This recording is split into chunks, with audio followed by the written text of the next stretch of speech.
थी कि मैंने अपने मैट्रिक तक जो मेरे दोस्त थे तो मैंने उनको इकट्ठा किया था अभी 2018 में। कोई अमेरिका में था, कोई जापान, मुख्तलिफ हमने पूरे वर्ल्ड से अलहमदुलिल्लाह अपने सारे दोस्त इकट्ठे किए और हमने इधर साहिवाल में फंक्शन किया था। मैं गवर्नमेंट 86 स्कूल से पढ़ा। तो वो मंजर जो हमने उस वक्त देखा था, हमारे दोस्त सारे जो बचपन में इकट्ठे पढ़ते थे इकट्ठे हुए, तो वो बचपन के 30 साल बाद जब मिले तो वो बड़ा एक अजीब मंजर।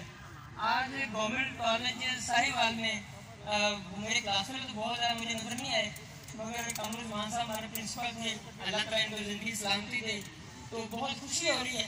मैं अपने जज्बात, मैं सारे लाहौर से हैं, तो मैं अपने जज्बात पे ये समझने की कंट्रोल नहीं हो रहा।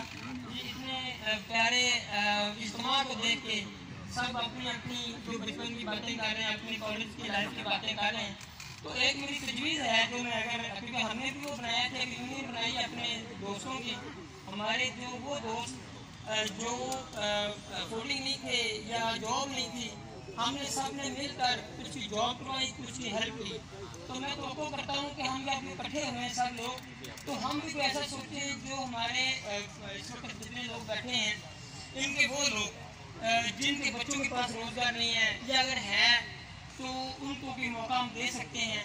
या इसके अलावा कोई ऐसे जो हमारे इन इज्तिमा में से किसी के नोटिस में कोई गरीब आदमी है जो हमारे कॉलेज में पढ़ा है, या हमारे वो प्रोफेसर समटाइम कोई बीमार होता है, उनकी हेल्प के लिए, तो मैं समझता हूँ कि हम सबका एक दूसरे के राब्ता होना चाहिए, ताकि हम ये इस इज्तिमा का इतना फायदा जरूर हो कि हम किसी की हेल्प कर सकें। वो लोग जाहिर बात है हम किसी न किसी मुकाम पर तो इस वक्त होंगे कि जितने भी लोग हैं, तो वो जो नहीं इस मुकाम तक पहुँच सके उनकी हम जरूर हेल्प करें। जी, बहुत अच्छी तजवीज़ है माशाल्लाह। और अगर आपने ये तजवीज़ एक सफार शफी साहब को दी है तो फिर उस पर तो अगले साल असर होगा, लेकिन अभी पूछ लेते हैं। जी इंशाल्लाह इस पे पूरी